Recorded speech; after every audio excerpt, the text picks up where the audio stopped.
Hello to all my viewers. This is Dr. Dhaval Mehta, and today we will understand how to do conditional formatting using data bars in Power BI. So for this, we will go on the canvas of the Power BI. I already generated a table which consists of subcategories sales and profit. We want to do the conditional formatting for the profit. Click on it. Go in the conditional formatting. Activate the data bars. The positive bar is indicated by blue color. Change this negative bar to the you can pick up the dark red color. Click OK. And you can see the subcategory in which losses are there are indicated by red color. Click on it.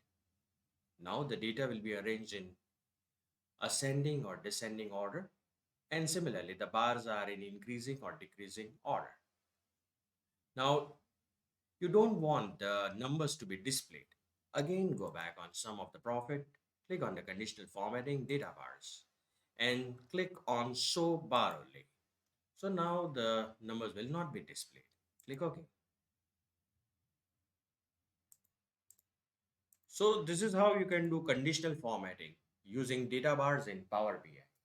For more such videos on Power BI, you can refer my playlist in which I have uploaded many videos on Power BI. Please don't forget to subscribe my channel, like and share the videos on Power BI. You can also join me on LinkedIn and Twitter. Link is given in the description box.